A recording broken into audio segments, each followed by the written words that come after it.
So for part B, the question asks, describe the term root mean square and explain why it's used. So the definition of root mean square is it's basically a way, root mean square or RMS. Basically, it's a way to find the average value of a time varying signal.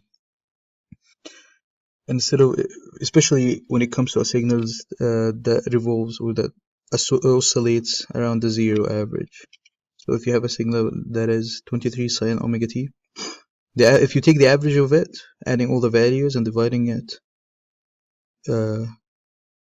like getting the average of all the values, you'll find that the average of this signal is zero, which is not true. So basically, so the answer would be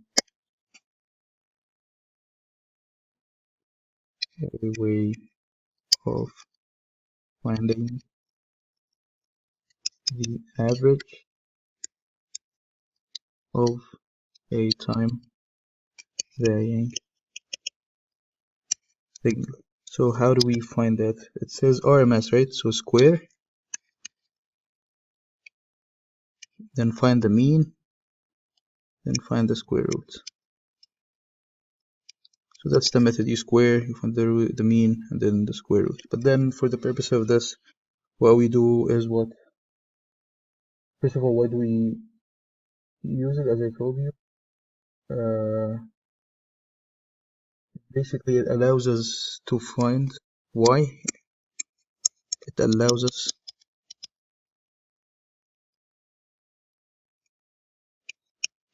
to find the non-zero average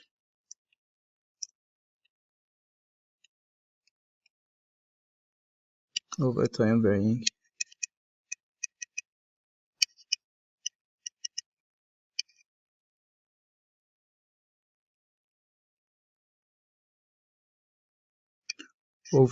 signal or of a wave form. So given this voltage, the magnitude is 23 volts is the magnitude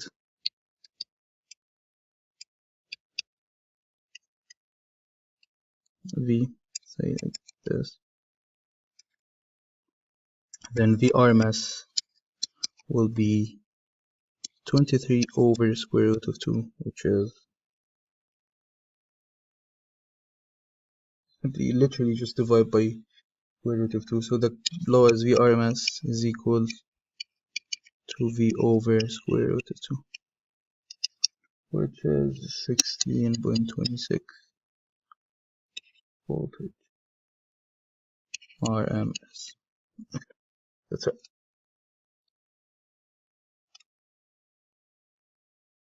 Okay. Let's see. So part C,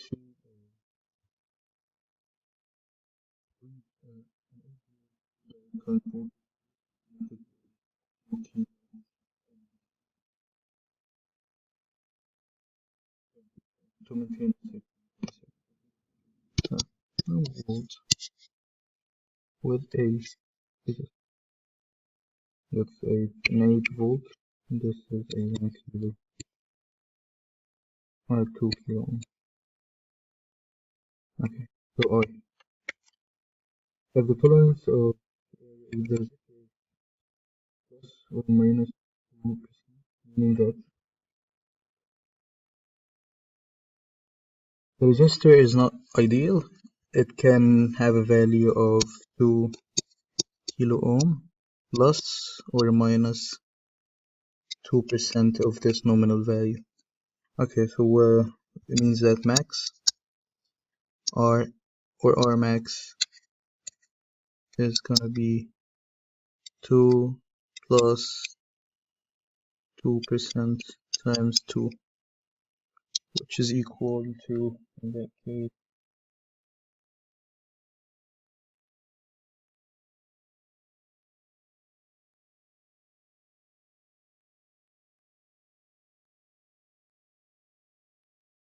1 40 ohm. Obviously 2K and 2K.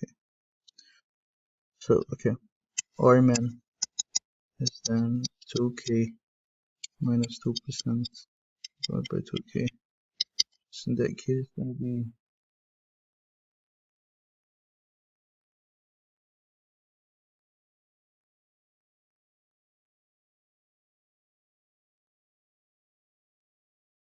1960.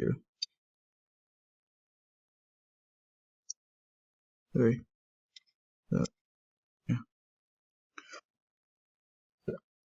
So again, the 2% error is equivalent to, is basically calculated as 0.2 times 2 kilo ohms, which is 40 ohms.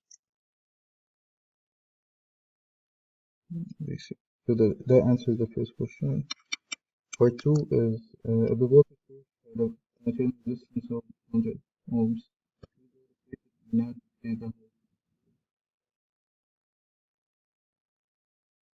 before that actually. So what is the maximum current?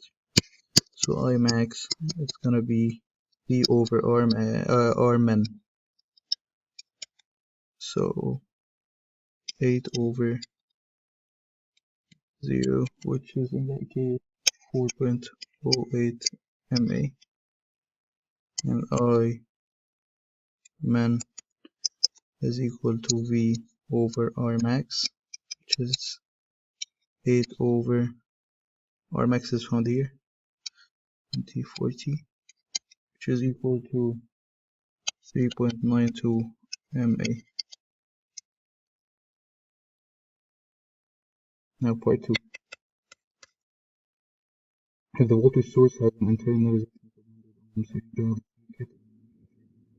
of 100 ohms, the circuit, the voltage source has an internal resistor. So assume that this is a voltage source.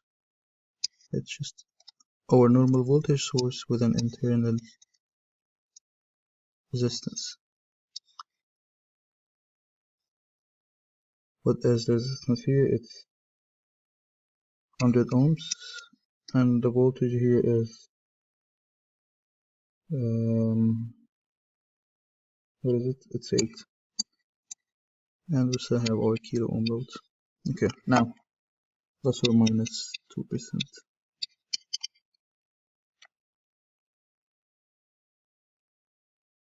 Okay. So adding this resistor, the 100 ohms will change the current, obviously. So now we will use the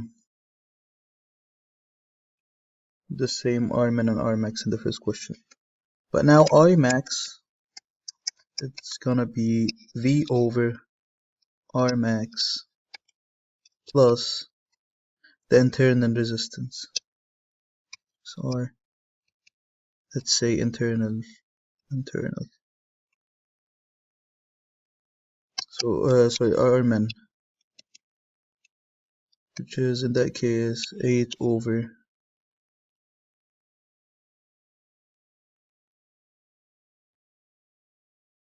2.20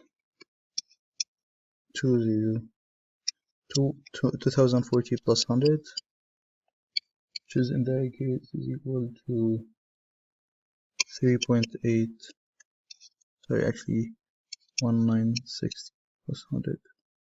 Yeah, I guess equals to 0.88 MA, and Ironman is equal to 8 over our V over R max plus V internal, which is equal to 8 over R max is what? 2040 plus 100, which is in that case is equal to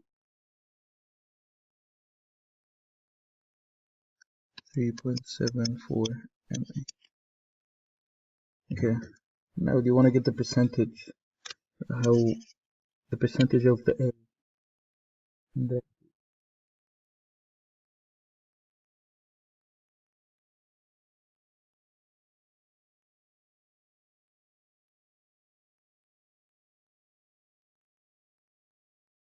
yeah. So what is the ideal I?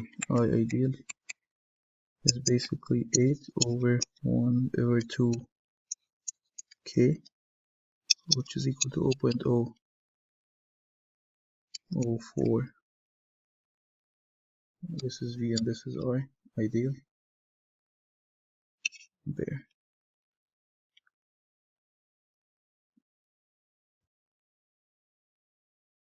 So error in IMAN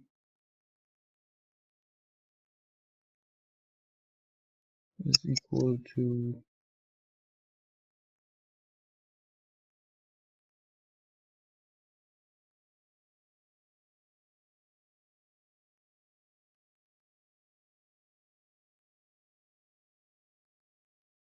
100 times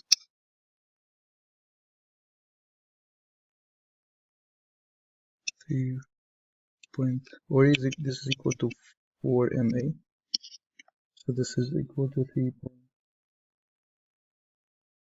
3.74 minus 4 over 4 percentage, which is minus 6.5%.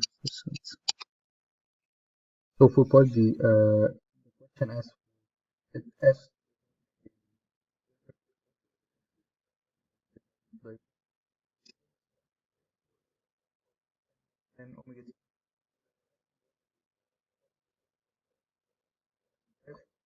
this is like max 10 minus k, it should be cut here and at 8. Okay, so how do we do this? This is Vn. So what we should expect in the out is something like this. So normal V out, then cut, then all the way down, then cut, then up, cut.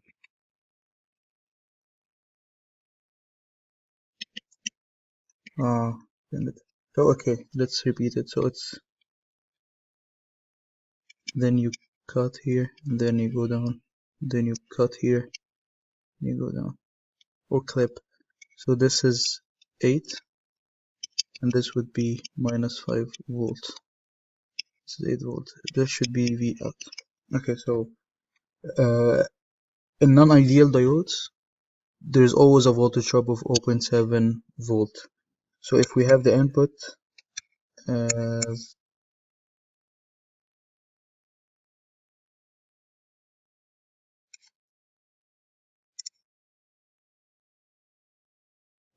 tan sine omega t, so this should be the configuration of the Zener diode. So basically, whoever is going to operate, whichever is going to operate in the positive cycle should be facing up, and the other one, which is operating in the negative cycle, should be facing down, because this is where the uh, where the breakdown region is, if you remember.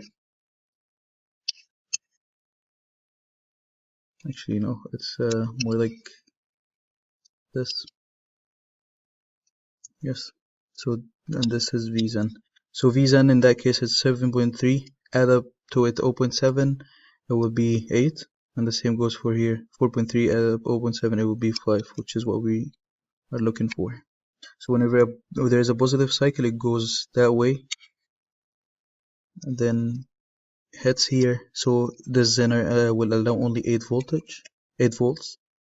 And whenever there's a negative cycle, the voltage will flow that way, and this zener will only allow 4.3 volts.